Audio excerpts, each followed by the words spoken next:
C'est son droit vu son office. Autant nous vivons, c'est pourtant bien triste de ne pas rentrer dans ce sou. Si encore ils étaient pour nous. Mais les gens du roi nous prennent tout. Quand c'est pas la taille, c'est la gabelle. Les gens du roi, vous voulez dire les gens du cardinal? Chez qui donc que ça brûle? Au feu! Au feu! Fait, rendu, décapité, brûlé! Ils sont tous fous. Un homme d'église. Monsieur de Chalais, dont la tête est tombée au 29e coup. Comme l'abbé Grangier, qu'on n'a même pas étranglé. Avant de mettre le feu, comme le seigneur de Bouteville et des Chapelles, pour avoir tiré l'épée en place royale. Comme monsieur de Montmorency, dont la mort fait pleurer tout le Languedoc. Comme Valette de Main, le capitaine de Saint-Paul.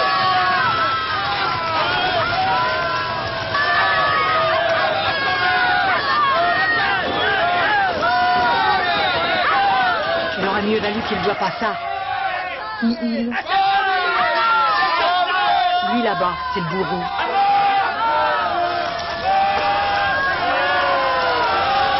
Tant de sévérités sont-elles utiles? Ce pauvre Saint-Preux. Dois-je rappeler à votre majesté qu'elle pouvait accorder la grâce?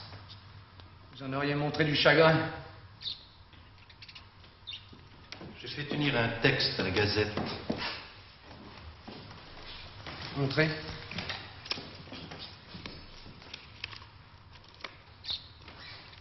Son éminence eût fait de grandes instances pour la grâce de ce gentilhomme si les considérations de l'État ne prévalaient toujours sur ses affections particulières. Et cela pour avoir massacré quelques Espagnols au mépris d'une convention. Je n'aime pas votre manière. À vous lire, enfin, à lire Renaudot, il suffit que vous ordonniez pour que j'obéisse. Si vous réclamez la grâce que je leur ai accordée. Le roi m'entend mal. Je ne vous entends que trop bien. Je ne veux pas que l'horreur qu'inspire une répression nécessaire retombe sur vous. Le ministre peut être haï, pas le roi. Jolie façon d'affirmer que je vous dois l'affection de mon peuple. J'affirme seulement qu'il faut me laisser le mauvais rôle. Inutile de vous le laisser. Vous le prenez bien tout seul. Vous ne mesurez pas l'extrême misère de mon peuple. Les jacqueries sont éternelles. Pas avec des bourgeois et même des gentilshommes à leur tête. Nous avons dompté la Guyenne. Mais le feu se rallume en Normandie. Nous avons besoin d'argent pour faire la guerre. Quand on n'a plus d'argent, on arrête la guerre. Depuis la prise de Brisac et nos dernières victoires, le royaume n'est plus en danger. Traitons. Pour obtenir un bon traité, il faut encore se battre. Pour obtenir un bon traité, il faudra encore se battre. Les plus un couplet, c'est un refrain. Avez-vous recherché la négociation avec d'Olivarez? Il ne veut rien entendre. Refuse notre maintien en Lorraine. Faut-il martyriser 20 millions de Français pour en acquérir 500 000 nouveaux? La Lorraine est indispensable à notre défense. Vous auriez donc toujours raison, et contre tous. Tous. Or, votre majesté. Recherchez la paix. Je m'y emploie. Avec l'esprit de ne jamais y parvenir. Sire. De tous côtés, les hommes et les femmes les plus dévoués à notre cause nous supplient de mettre fin à la guerre. Je suis persuadé de la bonne foi des entours de votre majesté, mais je crains qu'ils s'entendent peu dans le gouvernement de la chose publique. Vous jugez les gens que j'aime. Libre au roi d'aimer qui il veut. Encore heureux que vous l'admettiez. Mais l'affection n'est pas la politique. Monsieur le cardinal, nous avons passé l'âge de recevoir des leçons. Dieu m'est témoin. Et vous faites plus que nous donner des leçons. Vous cherchez à nous dominer. Non seulement dans le conseil, mais dans notre maison. Je sens bien qu'on cherche à me perdre.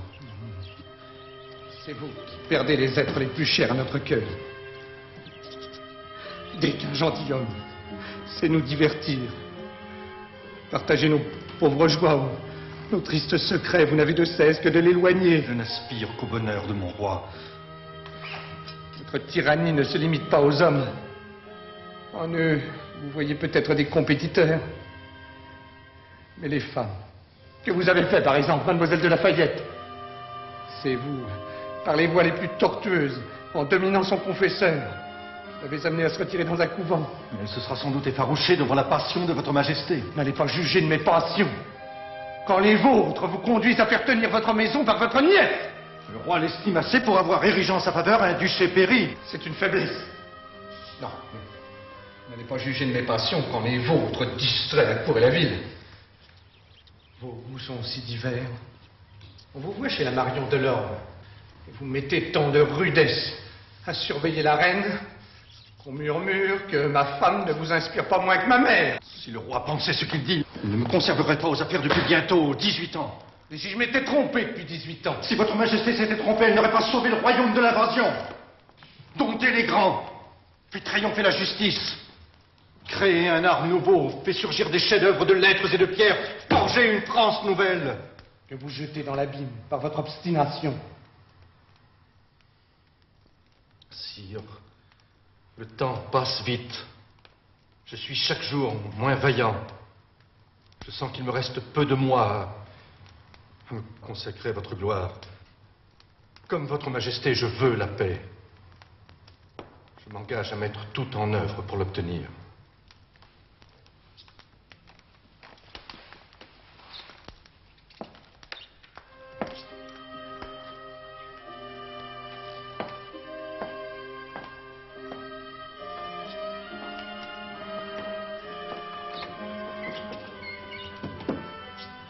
Passez le premier, puisqu'on dit que vous êtes le vrai roi.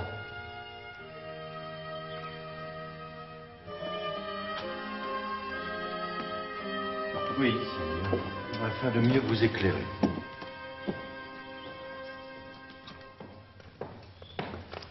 Il a 1000 sujets de se réjouir. Il se complaît dans les difficultés. Pourquoi voudriez-vous qu'un roi se préoccupe de ce qui va bien? Il veut tenir la main à ce qui va mal. La vérité, c'est qu'il est malheureux et artisan de son malheur. Il a combattu son penchant pour les hommes parce qu'il le jugeait coupable.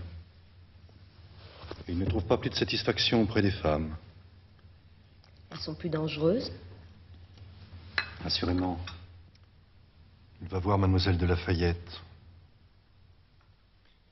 Les ténèbres de son couvent, elles règnent toujours sur son cœur. Ne manque jamais de le monter contre moi, contre ma guerre.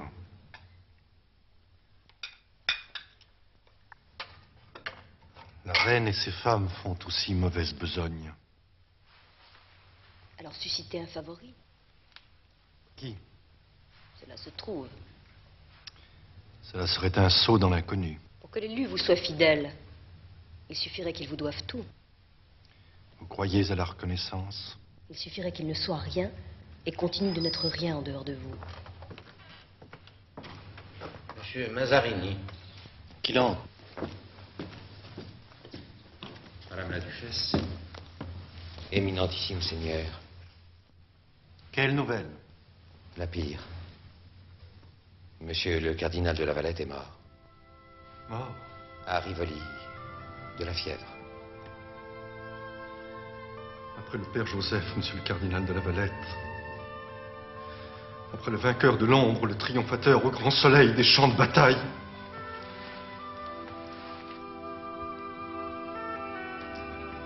Le chemin n'était pas trop rude quand nous le parcourions ensemble, Capucin, le cardinal et moi.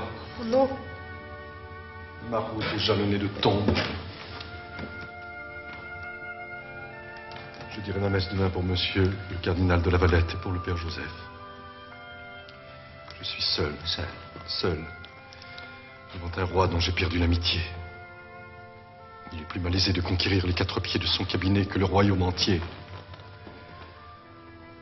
Seul devant l'Espagne en colère. Seul devant la France, que je contraindrai à devenir elle-même. Le roi est triste. Vous êtes gai. Refuseriez-vous de l'amuser? On le dit si sombre. S'il ne l'était pas, vous n'auriez aucune chance d'être remarqué. Je n'entends rien aux affaires. À votre âge, c'est bien normal. Et puis, vous n'avez pas à vous en occuper. Je brûle de servir. Et où pouvez-vous servir plus brillamment que sous l'œil du maître? Vous pourrez chasser, guerroyer. Puis-je savoir pourquoi son éminence a jeté les yeux sur moi? Pourquoi, marquis de Saint-Marc? Parce que j'aime votre famille. Parce que votre père, le maréchal d'Effiat, fut pour moi une aide constante. Et ne me causa de chagrin qu'à sa mort. Vous êtes jeune, ardent. Je vous place sur le chemin d'un grand prince. N'allez pas trop vite. Je veillerai à votre élévation. Comment m'acquitterai-je d'une telle dette? En prouvant par votre fidélité qu'on peut être à la fois l'ami du roi et le mien.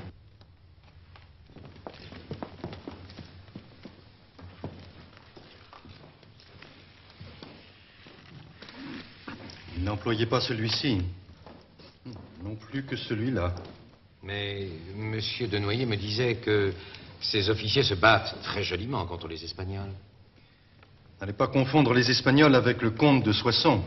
La guerre étrangère n'est pas la guerre civile. C'est pourtant bien avec l'argent de Madrid que M. de Soissons entre en campagne contre nous. Il est même la dernière chance de l'Espagne. L'Escurial s'est saigné aux 4 veines pour réunir les subsides. Je sais tout cela. Parce que les Espagnols ne peuvent l'emporter par eux-mêmes, ils suscitent chez nous les démons de la discorde. Tel capitaine fait son devoir contre l'envahisseur, qui ne le connaît plus dès qu'on l'oppose à un cousin du roi, à un Bourbon, à un prince du sang de France. Le sang aurait-il ici des vertus magiques? Assurément. La personne du monarque compte à peine plus que celle des princes. Dès que des insurgés en portent un à leur tête, ils se sentent presque toute la légitimité pour eux. Monsieur le comte de Soissons est loin dans l'ordre de succession. Donc une importance. Et d'autant moins que ce prince présente du sérieux dans sa folie. De rares qualités d'homme de guerre et la volonté d'accéder aux affaires.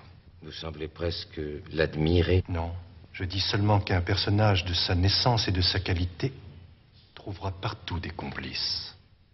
Tréville, votre avis? Je trouve cela plein de bel air. Eh bien, nous ne voulons pas qu'on nous habille ainsi. C'est bon pour vous, mon cher ami. Nous n'avons pas besoin de nous vêtir en petit maître pour plaire à mademoiselle Marion Delorme. Que votre majesté remette ses vieux pourpoints noirs. Quant à moi, je ne me suis jamais paré plaisamment pour ébahir les dames. Au fond, Tréville, nous n'aimons que notre armure. Ah, nous l'endosserons volontiers contre le comte de Soissons. Monsieur le comte de Soissons est-il si mauvais? Par sa révolte, il insulte à notre mission divine et humaine. Écarté des affaires, il pense qu'il pourrait y venir. Le dommage est qu'il ne comprenne pas le génie de monsieur le cardinal. Vous n'êtes pas ici pour faire l'éloge de mes serviteurs. Tréville, merci. Aurais-je le malheur de déplaire au roi? S'il en est ainsi, je n'assombrirai pas davantage par ma présence. Ne va pas faire ta mauvaise tête. Paris est plein de plaisir. Ingrat. Alors ne supportez pas le spectacle de l'ingratitude. Je t'ordonne de rester. Non, je te le demande. J'ai écrit ce matin un rondeau. Tu seras le premier à l'entendre.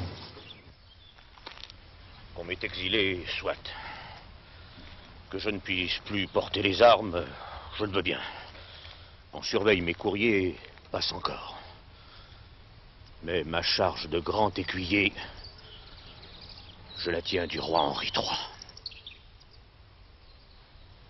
Jamais je ne m'en dessaisirai. Monseigneur de Bellegarde, vous pouvez compter sur de belles compensations. Compense-t-on une charge de grand écuyer? J'y suis bientôt plus attaché qu'à ma pairie. Que ne crée-t-on, ce jeune marquis de Saint-Marc, premier écuyer? Mais il ne le veut pas. Il l'a pris de très haut, même avec le roi. Il faut qu'il se sente bien puissant. Notre maître ne peut se passer de lui. Et son éminence tient à le voir comblé. Parlons franc. Vous m'arrachez ma charge. Comme le marquis est maître de sa garde-robe... Je l'ai été. Il prétend que ce serait déchoir que de devenir premier écuyer. Ce n'est pas tellement faux. Comment est-il, ce jeune homme? Il est aimé des dames et passionne le roi. Il a son parti à la cour. Un astre nouveau. Qui cherche parfois l'éclipse. Qui cherche l'éclipse. De notre temps, sous les Henri, rien ne comptait que la faveur du roi. Monsieur de Saint-Marc aime à courir la place royale à voir les belles. Il voudrait s'illustrer aux armées, le roi le retient, le veut sans cesse auprès de sa personne. Alors le marquis multiplie les escapades. Et le cardinal? Il passe une bonne part de son temps à faire signer des traités de réconciliation entre Sa Majesté et son favori. Étrange besogne pour un principal ministre. Le roi est parfois tellement déroutant. Est-ce à son grand écuyer de le dire? Mon cher de tout, je ne suis pas aveugle devant le roi.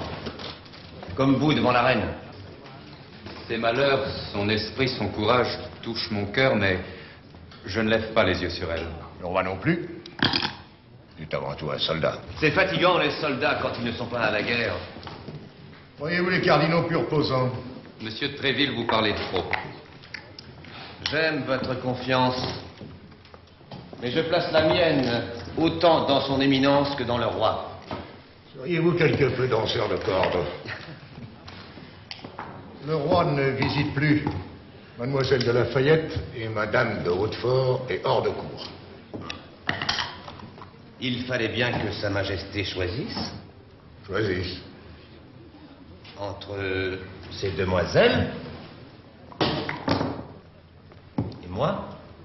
C'est forcément ici qu'aura lieu la rencontre. Ici, au village de la Marfée.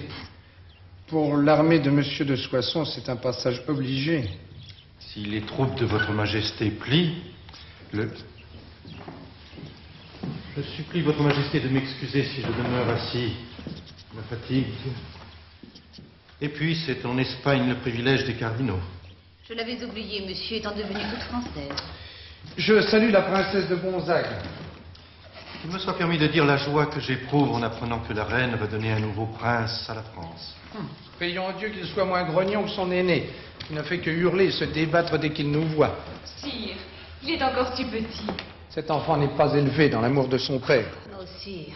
Nous savons bien ce que nous disons, mais nous trouverons bien un moyen de le soustraire à une influence pernicieuse. Monsieur le Dauphin est, comme tous les enfants, victime de sa timidité, mais cela n'implique point qu'il manque d'affection pour son père.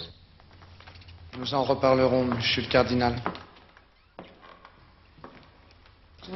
Il est bien affligeant d'être si malmené dans sa famille. Monsieur, s'il en était ainsi, on pourrait du moins affirmer que vous trouvez des dérivatifs à votre malheur. Il vous étonne de me voir arbitrer de médiocres querelles entre Sa Majesté et le petit Saint-Marc. Comprenez que ces menues besognes aboutissent à de grandes choses. Les péchés commis auprès du roi cessent d'être des péchés dès l'instant qu'ils favorisent une juste cause. Le grand écuyer est un joli jeune homme, sans autres ambitions que les charges de cour. Mais grâce à lui, nous sommes à l'abri des entreprises du parti espagnol, dans l'intimité du souverain. Je plains votre génie de se condamner à ces misères. Que veut-il, celui-là?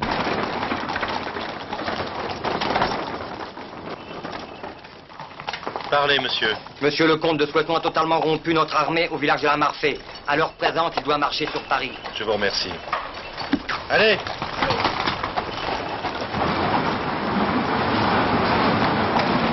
Monsieur de Noyer, n'avons-nous pas décidé de prendre quelques sûretés concernant Monsieur de Soissons?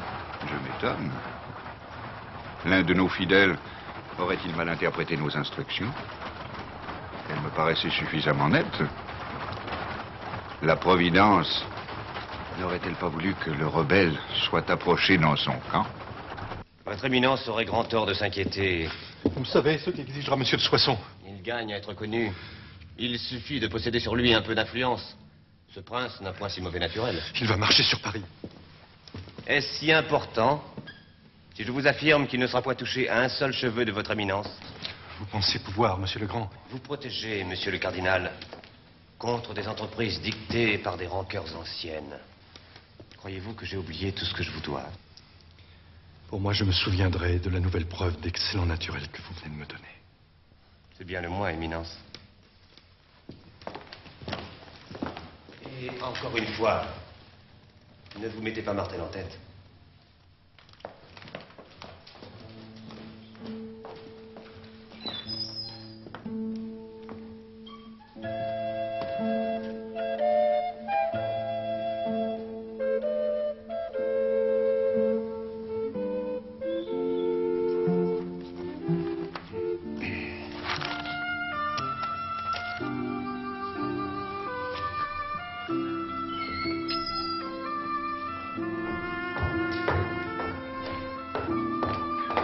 Monseigneur, La Providence n'a pas voulu que Monsieur de Soissons exploitât sa victoire. L'affaire s'entoure de ténèbres.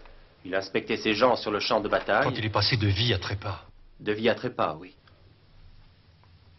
Il faut courir chez le bonhomme Renaudot. Lui rappeler la fâcheuse habitude de Monsieur de Soissons. La fâcheuse habitude? Oui, la fâcheuse habitude de toujours relever la visière de son casque avec son pistolet. On peut faire cela 100 fois et un jour le coup part. Courez vite, Monsieur de Noyer.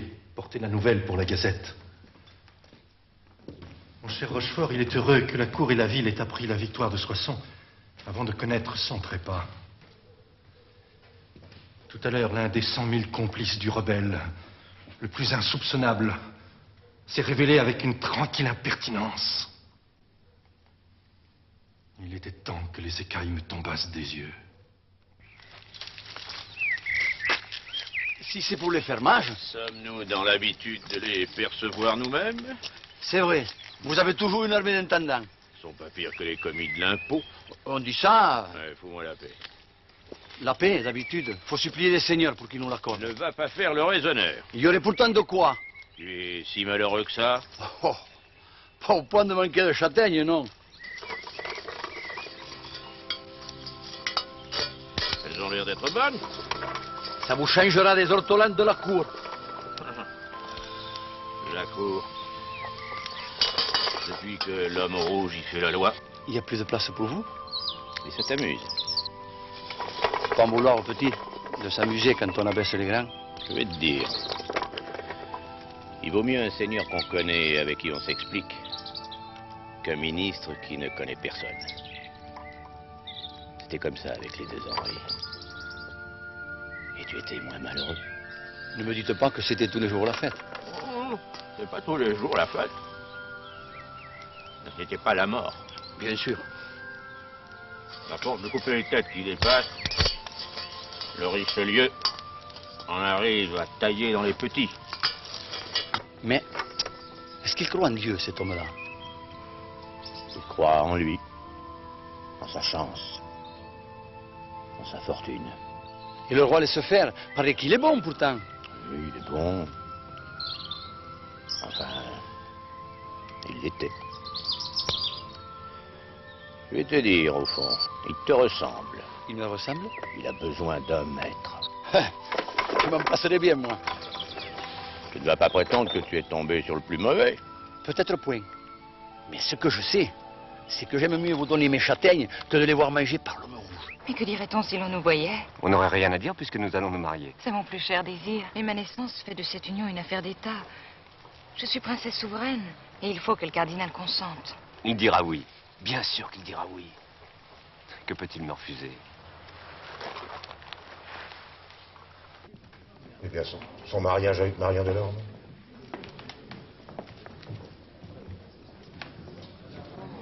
Un mariage clandestin ne compte pas, les bancs n'avaient pas été publiés. Passer à une princesse souveraine. L'ascension a donné le vertige. Henri me fait peur. Je ne crois pas que la princesse Marie ait tellement oublié sa naissance qu'elle veuille s'abaisser à épouser si petit compagnon. Mais vous devez vous souvenir que vous êtes un simple gentilhomme élevé par la faveur. Je ne sais comment vous pouvez prétendre à une telle alliance. Ma mère ne s'oppose pas, au contraire. Elle considère que, fils de maréchal de France, je puis aspirer... Si vous dites vrai, votre mère est une folle. Et si la princesse de Gonzague songe à un tel mariage, elle est encore plus folle que votre mère. Allez. Et ne m'entretenez plus de sottises.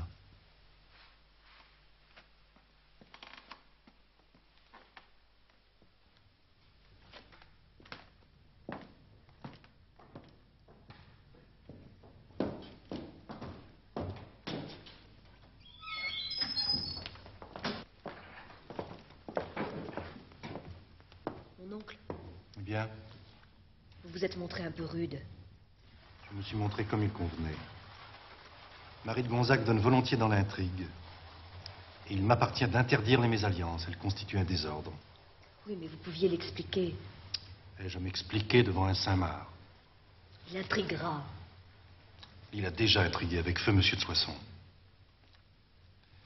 Cela ne prête point à conséquence. Je le hais, je le hais, je le hais. Grâce. Il fait la bête. J'obtiendrai sa disgrâce. Ce serait difficile en paix, c'est impossible en guerre. À la demande des Catalans eux-mêmes, là d'Olivares, les hostilités vont devenir plus chaudes. Alors j'obtiendrai plus. Vous perdez la raison. Non, je la retrouve. Il s'est servi de moi comme d'un pantin. Songez au destin de ceux qui vous ont précédé dans cette lutte. Croyez-vous qu'un Saint-Marc connaisse la peur? La prudence n'est point la peur.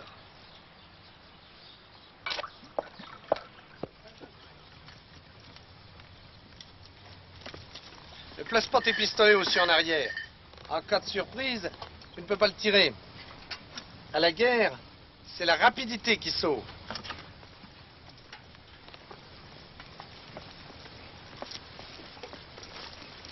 Nous vous félicitons, monsieur. Voici une troupe bien tenue. Ces 6 mois de campagne ont été profitables à nos armes et vous n'avez pas contribué médiocrement à nos succès. La Catalogne, dans le deçà des Pyrénées, est à nous et le Roussillon reste Perpignan. Tant de victoires nous rendent l'initiative de proposer la paix. Allez. Pour déclarer la guerre, il suffit d'être un. Pour faire la paix, il faut être deux. Et monsieur d'Olivares, rossé, battu, fourbu, ne veut rien entendre. Ce n'est pas monsieur d'Olivares. Alors qui? Le cardinal? Bien sûr. Ah, Point de paix sans son renvoi. tout beau. Pas si vite. Ah. Le cardinal est le plus grand serviteur que la France ait jamais eu. Nous ne saurions nous passer de lui. Le jour où il se déclarerait contre vous, nous ne pourrions même pas vous conserver. Il s'opiniâtre dans la guerre. Nous l'avons déjà contraint à faire des ouvertures. Sont-elles jamais satisfaisantes, sire? Qui pouvons-nous? Votre Majesté ne peut-elle s'assurer par elle-même que ces ouvertures sont faites et bien faites, ou au besoin en faire donner de nouvelles? À cela, nous consentons. Et nous donnons licence à monsieur le grand écuyer ainsi qu'à monsieur le conseiller de tout d'écrire eux-mêmes à la cour d'Espagne. Il est vrai. Monsieur le Grand va bien vite en besogne. Je vous aime trop pour lui souhaiter quelque inconvénient, mais la démarche paraît hasardeuse. Il est très sûr du roi. Mon beau-frère Gaston, une bonne dizaine de ducs. Les Huguenots eux-mêmes disposés à une prise d'armes contre monsieur le cardinal. Voilà qui devrait amener toute l'Espagne, mon frère et son ministre, à soutenir de leur or et de leurs mousquets cette nouvelle tentative contre l'homme rouge. Peut-être n'en faudra-t-il pas de temps.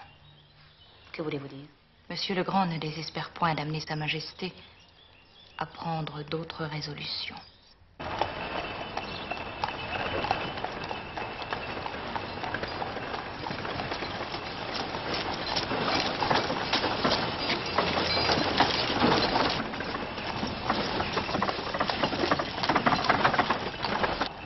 Architecte Lambine, je voudrais qu'à notre retour de campagne, Paris, bien reconstruit, ait pris son nouveau visage. Éminence. Simplement cette incommodité que je ressens m'asseoir. Arrêtons-nous. Il ne faut jamais s'arrêter. Le temps, lui, ne s'arrête pas. Non plus que nos ennemis. Il y a toujours des gens pour n'aimer que le passé. Ce peuple comblé par la Providence adore se retourner contre lui-même. Les Parisiens veulent en rester au Moyen-Âge, et ils n'y resteront pas. Les Normands ne veulent plus payer d'impôts, et ils les paieront. Les capitaines ne veulent plus faire la guerre, et ils la feront. Les écrivains négligent les règles de l'Académie, et ils les observeront. Les princes et les grands veulent un roi pour eux seuls, et il sera le roi de tous. Nous voudrions qu'il y eût un parti contre lui en France. Comme il y en avait eu un, jadis, contre le maréchal d'Ancre. La maladie l'exaspère, sire. Non, parce qu'il est peut-être le seul à subir la maladie. Chassez-le donc. Le chasser. Il a ses fidèles. On parle maintenant de royalistes et de cardinalistes. Puisque vous en êtes là, il vous reste la voie la plus courte et la plus sûre. Le faire dépêcher quand il arrivera ici. Ses gardes n'entrent pas. Il est cardinal et prêtre. Et nous serions excommuniés. Pourvu que j'ai l'aveu de votre majesté, je ne m'en mettrai pas en peine. Le coup joué, j'irai à Rome m'en faire absoudre. Je suis sûr d'y être bien reçu.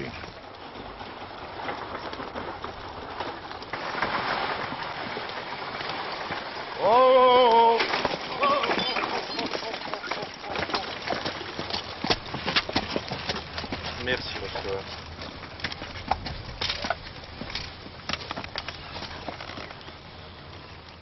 Le détail présente son intérêt. Maintenant, prenez la route d'Espagne. Vous avez toute chance d'y rencontrer un ou deux seigneurs qui négocient en secret au nom du roi. Je ne suis pas certain que ce soit réellement au nom du roi.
Monsieur, accepteriez-vous une partie d'échecs? Monsieur Bouvard. Excusez-moi, monsieur.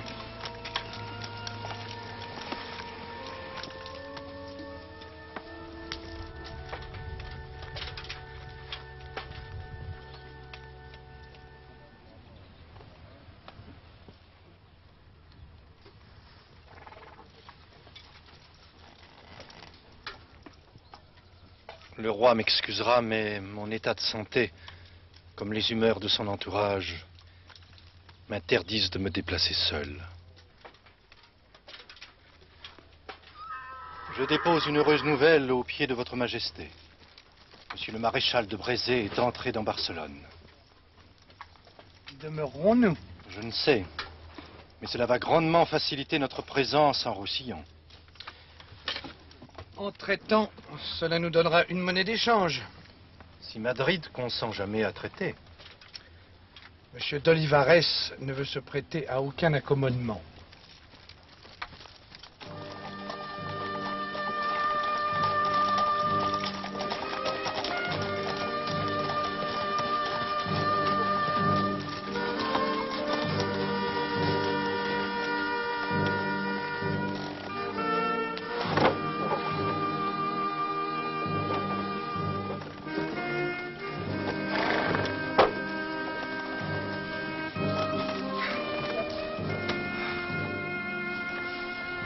Le Roussillon, entrer dans le royaume.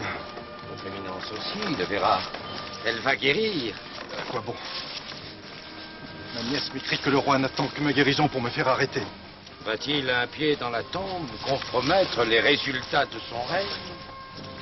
Je ne suis pas le seul à souffrir les affres de la maladie.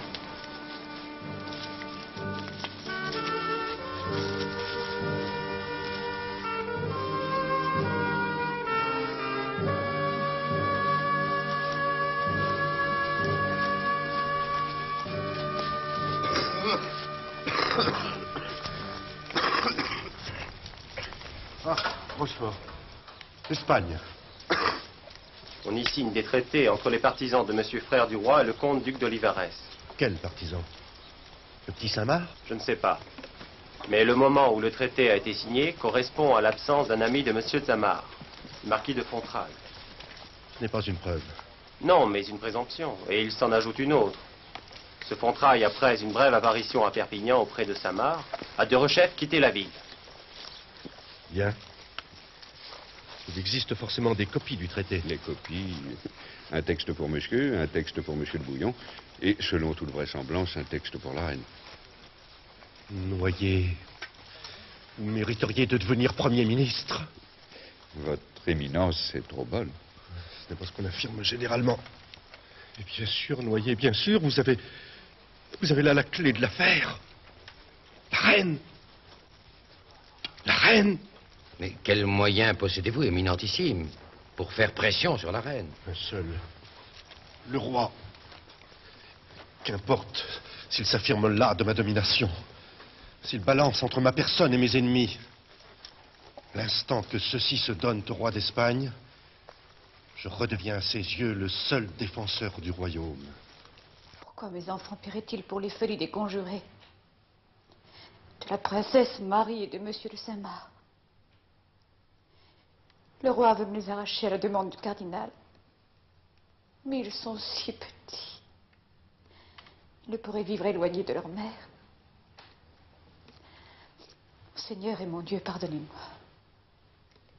Je vais plonger mes amis dans l'affliction, mais les devoirs d'une mère passent avant les complaisances d'une amie.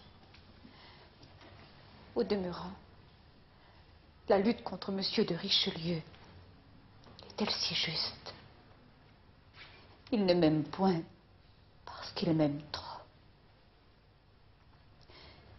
Mais sans lui, serais-je l'épouse d'un grand roi?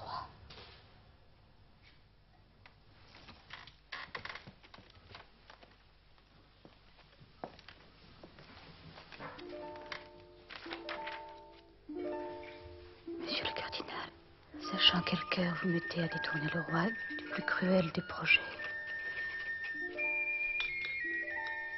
nous vous faisons tenir copie d'un traité que la Providence a fait tomber dans nos mains.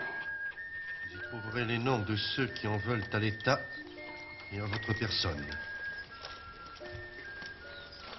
Allez chez le roi. Il va se récrier, vous demander des preuves. Vous les lui fournirez. Et vous obtiendrez sans peine l'arrestation du conseiller de Tout, de quelques autres et de monsieur le Grand. Éminence, preuve en main, je peux perdre n'importe qui dans l'esprit du roi, sauf monsieur de Saint-Marc. Et pourquoi? Parce qu'il est pour Sa Majesté l'unique récréation, le seul printemps. Les vieillards n'ont plus de printemps. Peut-être. Mais les priver de leur espoir peut les tuer. Apprenez que chez le roi, les devoirs du souverain l'ont toujours emporté sur les passions du particulier. Vous ferez mener monsieur le conseiller de Tout et monsieur de Saint-Marc à Lyon. On pressera l'affaire. On fera croire à l'un que l'autre a tout avoué. Et justice sera faite. Non, non, non, non, monsieur de Noyer. Que monsieur le grand écuyer nourrit quelques ressentiments ou quelques mauvais desseins envers le cardinal, peut-être. Mais se mettre à la solde de l'Espagne, pas ça. Et pas lui. Sans une certitude absolue, aurais-je le front de me présenter devant votre majesté? Je connais trop le cardinal. La certitude n'est pas la preuve. Peut-être a-t-on mis un nom pour un autre. Nous avons procédé à toutes les vérifications, à toutes les expertises. Le nom, c'est bien celui de monsieur de Saint-Marc. Quel sot a fait monsieur le Grand? Le roi me permettra de lui rendre compte d'autres affaires. Monsieur le chancelier Séguier voudrait que l'on trouve bonne une simplification des formes de justice dans les affaires normandes. Monsieur de Bouillon, à Sedan, s'agite fort. Le comte duc d'Olivares suit avec une inquiétante attention. Quel sot a fait monsieur le Grand? Quel sot a fait monsieur le Grand? Le roi me donnera-t-il ses ordres? Je les arrête tous. Mais pas d'esclandre. Nous le prendrons au logis. Pour plus de sûreté, je fais fermer les portes de la ville. Hey. Très vite. Ce sera facile, sire. Une porte restera de toute façon ouverte pour laisser passer le train du maréchal de la Meilleraie.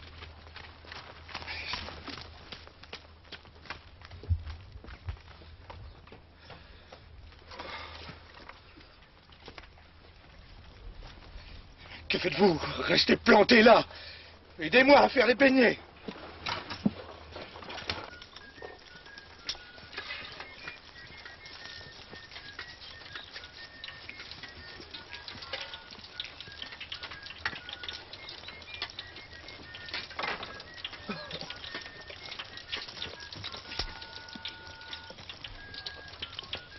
Monsieur de Saint-Marc s'est laissé prendre au lit. Mais, la porte. Il avait envoyé son domestique pour la reconnaître. L'autre ne l'a pas trouvée, alors il s'est couché.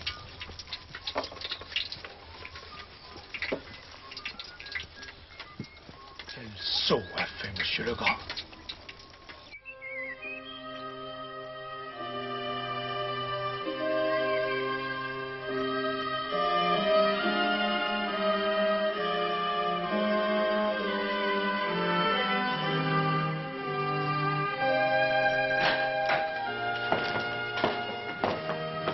Sire, son éminence le cardinal de Richelieu.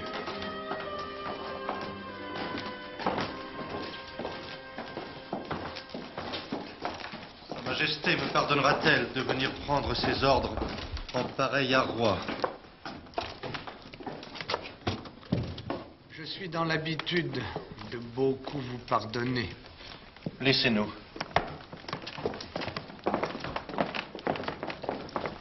Vous aussi.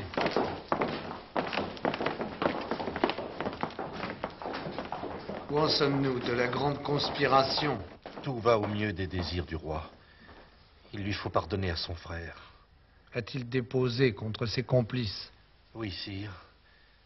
C'est pourquoi je conseillerais d'augmenter ses pensions. Soit. Mais le duc de Bouillon ne peut s'attendre à ma clémence. Pourtant... Les Espagnols ont trop à faire ici pour lui porter secours. Nous n'avons rien à craindre. Il est perdu. Alors faites-lui grâce contre la remise de sa principauté souveraine de Sedan.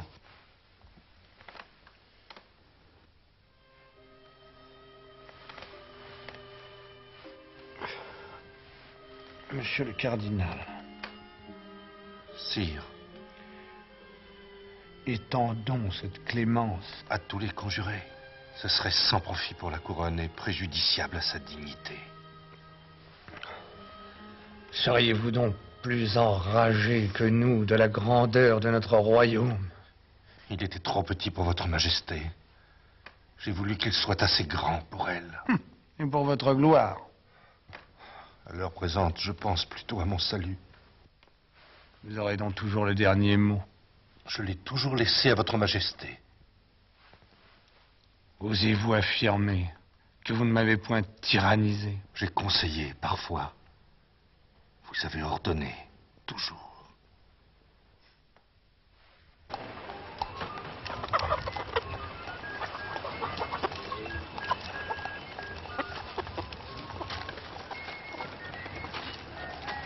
Une route charrette, paraît-il.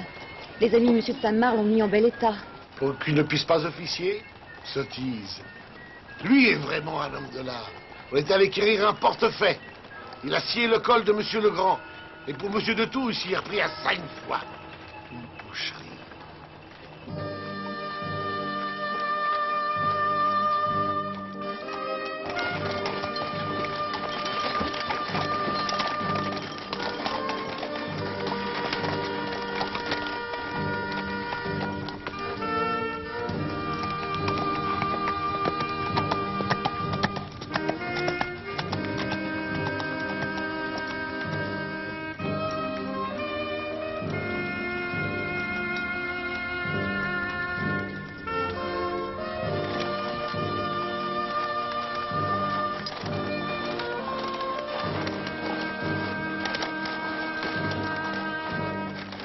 Pauvre reine-mère.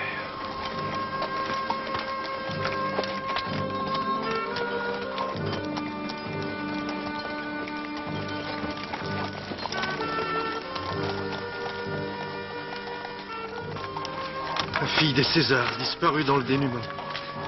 Votre éminence venait de lui faire tenir 100 000 livres. Pour elle, c'était un déjeuner de soleil. Elle en témoignait assurément de la reconnaissance puisqu'elle voulait que son perroquet. Son perroquet. Qu'on se hâte de me le faire tenir. On n'en séparerait jamais.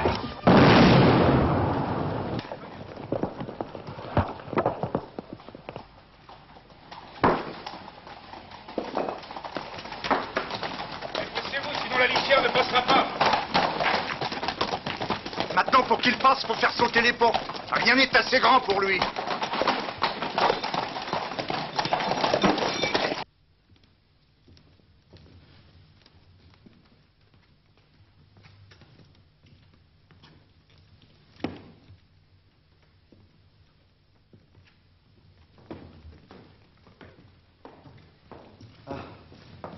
Nous allons voir ma Sorbonne. Bien raisonnable.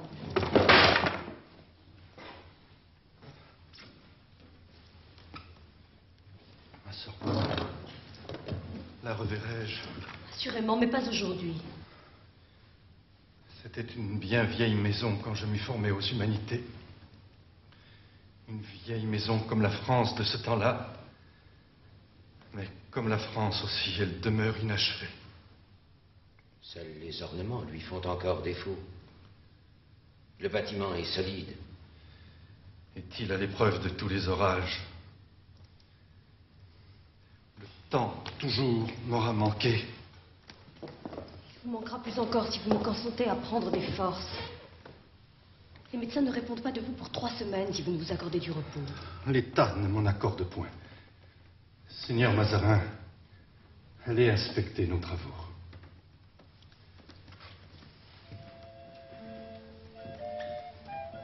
Les grandes affaires du royaume doivent demeurer au jour, mais nos petits secrets disparaître. Aidez-moi.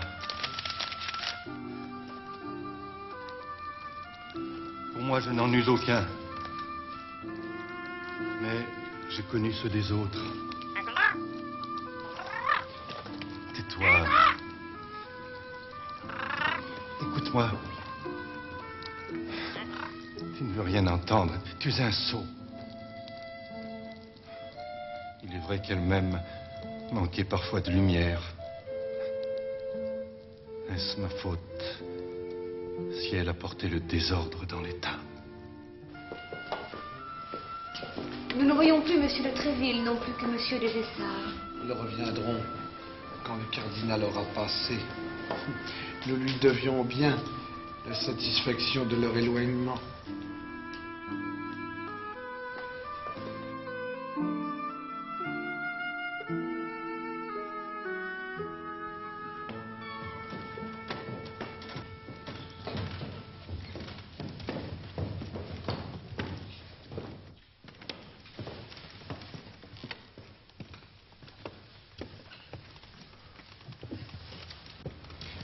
Monsieur le cardinal, vous nous mettez en grande affliction. Mais, grâce à Dieu, vous êtes revenu d'incommodité plus grave. Non, sire. Il ne me reste qu'à bien me préparer. Allons, monsieur le cardinal, vous qui n'avez jamais désespéré. Sire, il est temps de n'espérer qu'en Dieu. Acceptez cette maison. On l'appelait le palais cardinal, qu'elle devienne le palais royal. Conservez ma chapelle d'or enrichie de diamants et mon buffet d'argent. Continuez, s'il vous plaît, d'employer ceci. Et daignez conserver votre protection à ma famille.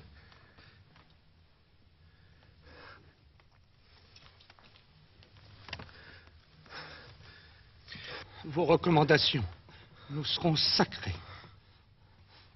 Encore que nous espérions ne pas avoir de sitôt à être vers Troyes. La prise de Perpignan et la victoire sur les ennemis de l'État ont montré combien Dieu aime votre majesté.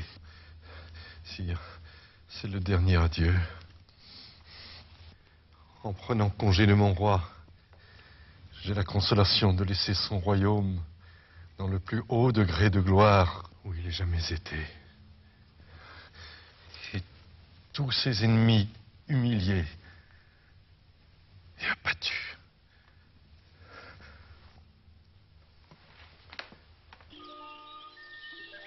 Il ne m'a jamais fait confiance. Maintenant, si. Il sait que le roi ne vivra plus guère et que c'est vous qui défendrez l'héritage. Écrasant héritage. La femme d'un roi ne reçoit que des hommages. La mère d'un roi est chargée de devoirs. Je ferai tout pour mon fils. Il le sait. Mais le domaine est si grand. Mais il est mieux protégé. L'Artois, Sedan, l'Alsace, le Roussillon sont nos remparts. Et nous finirons bien par habituer la Lorraine et la Savoie à nous appartenir. Pour garder ses trésors, il faut être riche. Il a prévu cela. Il vous laisse du sucre et des épices, de l'or, les Antilles, le Canada et des établissements prospères. Et je serai seule pour conserver tout cela. Il m'a ordonné de ne pas vous laisser seul. Vous lui obéirez. Il a pensé qu'un petit Italien serait utile à une grande Espagnole pour préserver la France.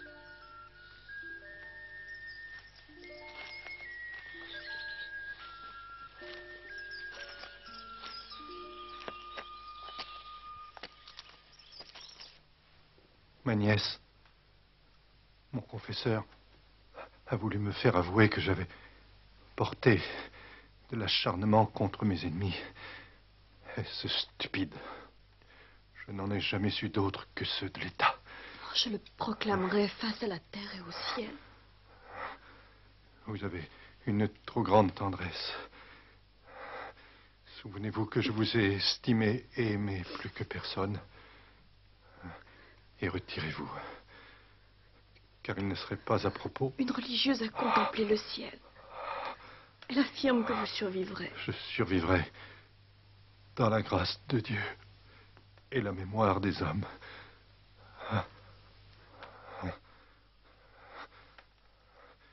In manus tuas, Domine.